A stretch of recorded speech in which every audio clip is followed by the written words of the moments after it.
Yeay, selamat pagi pemirsa Jejak Air Nusantara. Kali ini kita akan mengunjungi Provinsi Nusa Tenggara Barat atau NTB. Tepatnya di Lombok untuk melihat destinasi-destinasi sumber daya air di daerah ini yang pastinya tidak kalah seru dari episode sebelumnya. Selamat menyaksikan pemirsa. Lombok, I love you, manjakan aku dengan alammu. Oh, oh, oh.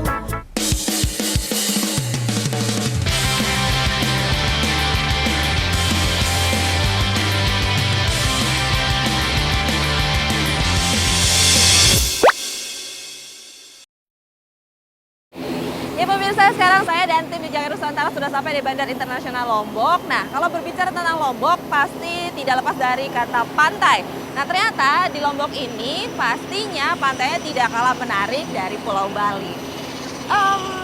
Pasti di sini ada destinasi yang lebih menarik lainnya. Nah, mau tahu seperti apa yang lebih menarik di daerah Lombok ini?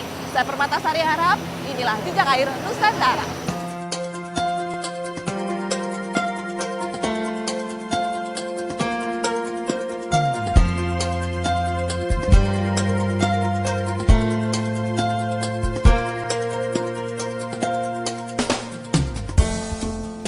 Siapa yang tidak kenal Lombok?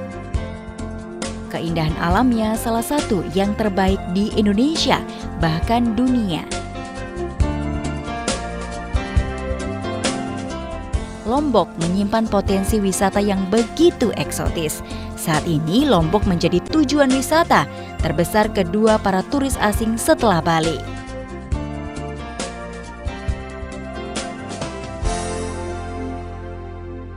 Halo, Mbak Ai ya?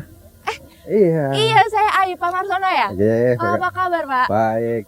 Wah, Sehat, pemirsa, alhamdulillah. ini dia Pak Marsono selaku Kepala Balai Wilayah Sungai Nusa Tenggara 1 ya Pak. Sekarang saya sudah berada di daerah Lombok. Tadi pertama saya bilang pemirsa kalau misalnya bicara Lombok pasti tidak lepas dari pantai. Tapi ada nggak sih destinasi lain, tempat lain yang lebih menarik dari pantai? Banyak Mbak di Lombok Banyak? nih. Banyak.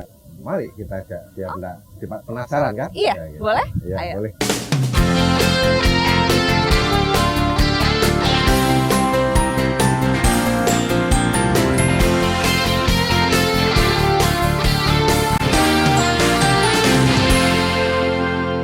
Nah, berarti sekarang kita sudah sampai di Bendungan Batu Batu Jai. Jai. Ya. Nah, kenapa sih Pak Bapak mengajak saya ke Bendungan Batu Jai sebagai destinasi pertama? Bahwa Bendungan Jaya adalah destinasi pertama untuk sumber daya air yang kita bangun di Lombok. Ini sudah hampir 31 tahun, Mbak. Di samping untuk irigasi juga adalah sumber kehidupan dari masyarakat Lombok, kan? Untuk irigasi dan untuk air minum, dan kedua untuk pengendalian banjir. Luas bendungan ini berapa sih Pak? Kalau luas yang kita bebaskan dulu hampir 1000 hektar, Mbak. Kalau ini bisa menampung sekitar 27 juta meter kubik. Dengan usia 31 tahun ya, tahun, ini ya. bendungan pertama ya? Pertama di Lombok, maksudnya di Lombok ya. Oke.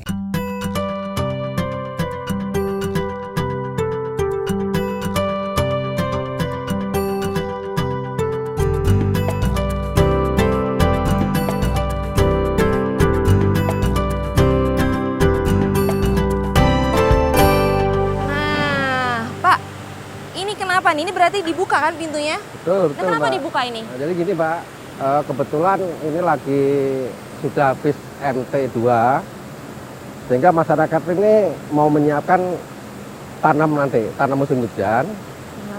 Karena kita buka, karena ternyata hujan ini lebih maju daripada kita rencanakan. Kenapa kita buka? Karena kita sekarang ada kegiatan itu, pengerukan. Pak, tadi kan Bapak sempat menyebutkan tempat pengerukan tuh. Iya, oke. Boleh nggak kalau saya diajak ke sana? Monggo, ayo kita Boleh? ke sana. Balik Ya, lagi berarti ya? ya.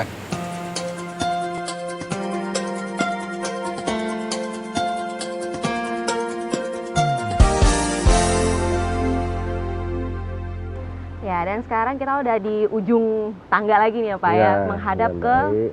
pengerukan. Ya. Jadi ini pengerukannya, bisa ceritakan sedikit nggak Pak? Jadi gini, Mbak, kenapa kita keruk bahwa bagaimana waduk ini bisa berfungsi sesuai rencana, ya kan? Karena kenapa endapan banyak ini adalah tadi yang sudah kita jelaskan bahwa waduk ini terletak di tengah kota Kabupaten Lombok Tengah, tepatnya di Kota Peraya. Sehingga aktivitas di hulu ini sangat banyak. Nah, ini yang membawa signifikan adalah endapan ini. Harapan kita adalah bagaimana kita memelihara dan tidak membuang sampah di sembarangan, itu yang penting.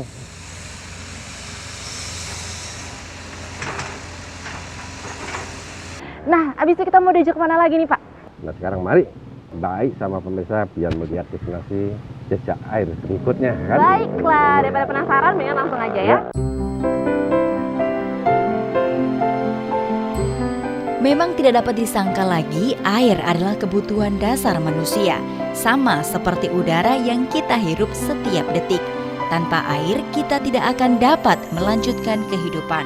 Dan hadirnya Waduk Batu Jai di Lombok ini adalah salah satu cara agar air bisa terus menghidupi masyarakat Lombok. Terlebih, Lombok adalah salah satu daerah yang menjadi lumbung beras nasional. Dan ini bisa tercapai karena Lombok punya sarana dan prasarana sumber daya air yang sudah dikelola dengan baik.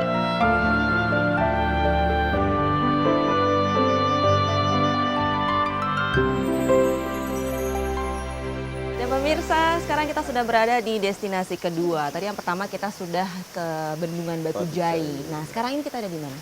Kita di Sungai Jangkok. Sungai Jangkok ini adalah antara suplai HLD, sistem HLD ke-1. Dulu timbulnya kita menciptakan HLD, hand level depression, itu adalah curah hujan di Lombok ini kan sangat tidak merata, Mbak. Oh iya, itu saya tahu Pak. Saya dengar katanya Lombok Selatan kekeringan ya Pak ya? Lombok Selatan kurang dari 1.000 malah. Kalau di sini lebih 1.800. Dan mata air di NTB ini arahnya ke barat dan ke utara. Oh iya. Sehingga dengan air banyak di surplus di daerah Lombok Barat, sehingga kita tahun 875 kita mendesain suatu hydroelectric depression dan dibantu oleh Kanada itu tahun 80 sampai 87 jadi talan HLD. Ini destinasi kedua. Destinasi ketiga saya mau diajak kemana Pak? Sekarang kita mau ke manfaat dari Sungai Jangkau ini, kita ke terminalnya Jurang Sate, HLD itu Jurang Sate. Nanti kita ke sana sambil wawancara dengan penerima manfaat. Nah, baiklah, berarti ada masyarakat-masyarakatnya di sana ya. Saya siap untuk diajak. Ayo Pak. Walau kaya akan sumber daya air, tapi karena kondisi geografisnya masih ada beberapa wilayah di Lombok yang terancam kekeringan. Pulau Lombok bagian selatan merupakan daerah kritis dibanding dengan daerah lainnya di Pulau Lombok. Hal ini disebabkan karena daerah tersebut mempunyai intensitas hujan rata-rata sangat kecil, yaitu 1.000 sampai dengan 1.500 mm per tahun. Dan pada waktu musim penghujan, air hujan turun tidak menentu sehingga sering mengakibatkan gagalnya panen. Keadaan topografi yang tidak menguntungkan ini menambah kesulitan air. Berbagai upaya pun dilakukan Direktorat Jenderal Sumber Daya Air Kementerian Pekerjaan Umum untuk menanggulangi kondisi ini. Ya. Pak, ini saluran primer Jurang Sate, kenapa disebut saluran primer? Jadi saluran primer itu saluran yang belum ada pengambilan. Oh, utama, induknya ya? Induknya ya. Oh. Nanti kalau sudah sekunder itu bisa banyak pengambilan sudah. Selain bendungan, di Lombok juga terdapat saluran suplesi High Level Diversion atau HLD dan jaringan irigasi ke daerah Lombok Selatan seluas 10.800 hektar yang telah selesai tahun 1982. Nah, ini kebetulan nih. Saya kenalkan, ini terima manfaat. Oke, halo. Ya, jelas kita ngobrol ya Pak ya. Iya. Kalau untuk Bapak sendiri gimana persawahan dan pertanian, kan Bapak profesinya petani kan Iya, ya? iya, Manfaat iya. apa aja yang Bapak rasakan? Kita sangat bersyukur sebenarnya. Bersyukur dalam artian selama sekitar ada 5-6 bulan tidak pernah hujan. Tapi manfaat Jurang Sate ini terhadap masyarakat petani yang ada khususnya di Jurang Sate Hulu ini tidak ada kekeringan dan tidak ada gagal panen. Itu. Alhamdulillah. Jadi Syukur. semuanya berjalan Ya. dengan baik ya Pak ya. Wah, terima kasih Pak Suhaili. Sama-sama. Ya. Terima kasih. Bahwa daerah Lombok Selatan ini daerah kekeringan, sehingga ini bisa mengairi sekitar 5.036 hektar.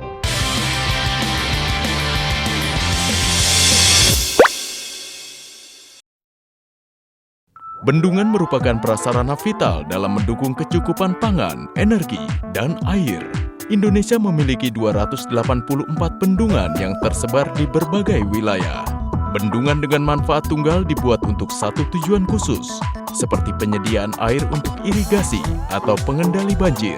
Sedangkan bendungan multifungsi didesain untuk berbagai tujuan, seperti irigasi, penyediaan air baku untuk air minum, dan pembangkit tenaga listrik.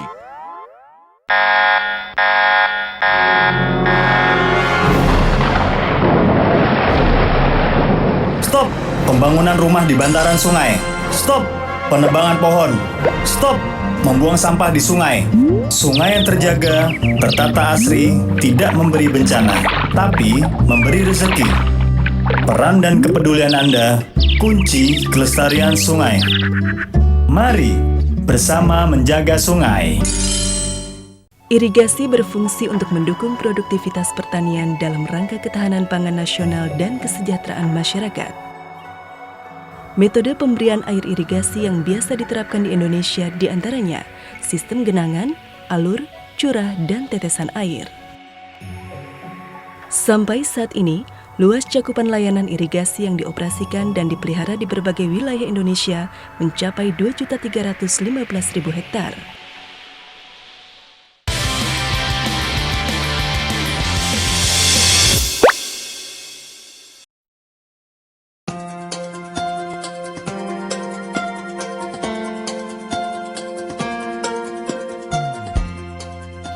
Untuk menjamin ketersediaan air baku, irigasi termasuk pasokan listrik di Nusa Tenggara Barat, khususnya Lombok, saat ini Direktorat Jenderal Sumber Daya Air sedang merampungkan pengerjaan bendungan Pandanduri di Kabupaten Lombok Timur.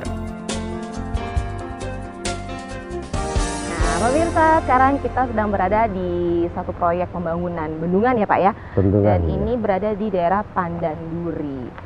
Kalau saya boleh tahu Bapak, latar belakangnya kenapa sih memilih daerah Pandanduri sebagai wilayah sebuah proyek pembangunan bendungan? Jadi gini, kenapa kita pilih daerah Pandanduri? Karena adalah salah satu kaitan dengan sistem HLD tadi, High Level Depression, bahwa daerah Lombok Selatan ini daerah kekeringan, sehingga ini bisa mengairi sekitar 5.036 hektar. Ini luas berapa ya Pak? Luas genangannya nanti 312 hektar, Ya. tapi yang kita bebaskan 430, sisanya untuk green belt. Ya. Kalau di belakangnya lagi apa nih Pak? Ini lagi menimbun istilahnya mendem pada posisi riverbed.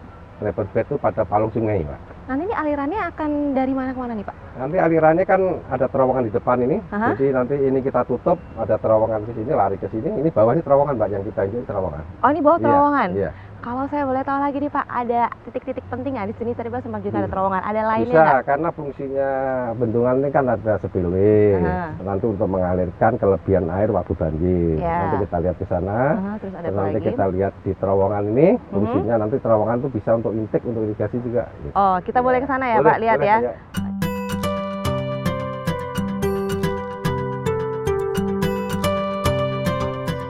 Bendungan Pandanduri diharapkan semakin memantapkan posisi Lombok Timur sebagai daerah swasembada pangan dengan menciptakan lahan-lahan subur baru di wilayah Lombok Timur bagian selatan yang selama ini dikenal dengan daerah kritis air yang curah hujannya relatif kecil dan tidak memiliki sumber air yang layak. Nantinya setelah bendungan ini rampung, diperkirakan mampu menyediakan air untuk lahan irigasi secara kontinu untuk melayani areal sawah dengan luas total 5.168 hektar. Bapak, dari tadi kita sudah berbicara mengenai irigasi, bendungan, dan lain-lain. Lalu bagaimana? Saya pernah mendengar mata air itu katanya ada yang disalurkan dengan saluran yang sangat panjang. Itu apa, apa ya? Apa betul, namanya? Mbak. Jadi kita untuk mendukung program NBG, itu kita sudah membangun beberapa mata air, yang sudah 9 mata air, adalah Sarasute, Serepak, Lembah Sempage, Tren Wilis, Sesere, sama Sesaot. Dan beberapa mata air yang kecil-kecil untuk pedesaan ada, Mbak.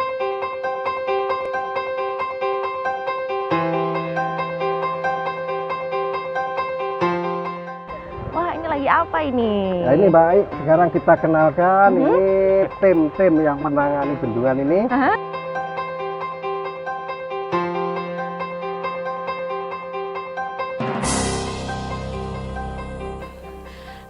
saya nggak ngerti pemirsa, gimana kalau saya pamit aja. Jadi biarkan Bapak untuk menyelesaikan pekerjaannya lagi bersama timnya.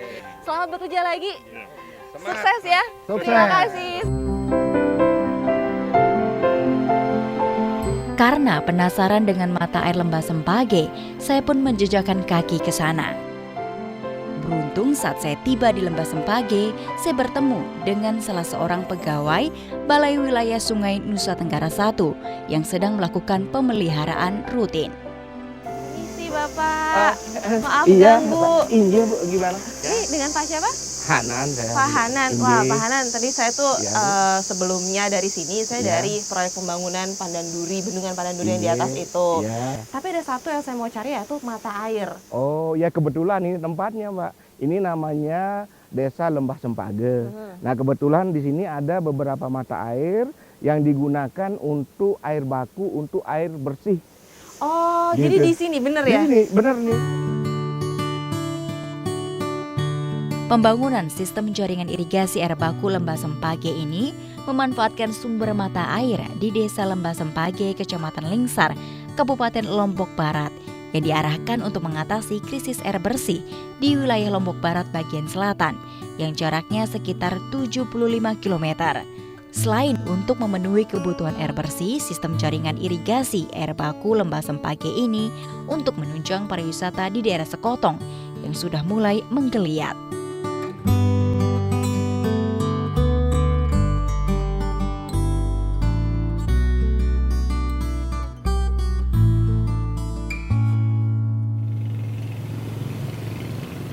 Nanya mengenai pendapat masyarakat terkait dengan pengelolaan sumber daya air di daerah Lombok dan NTB sudah.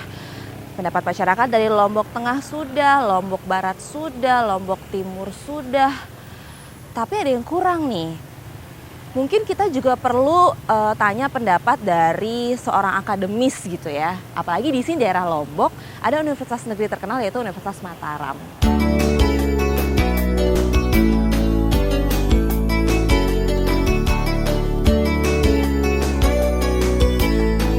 Halo Bapak. Halo.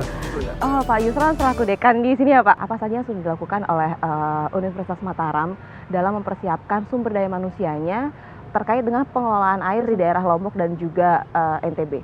Kalau di UNRAM kami punya namanya Puslisda, Pusat Penelitian Sumber Daya Air dan Agroklimat. Jadi Puslisda itu banyak melakukan penelitian termasuk pengaruh perubahan iklim dan segala macam. Dan kami punya laboratorium hidrolika dan pante yang sudah lama berkecimpung juga dalam penelitian-penelitian tentang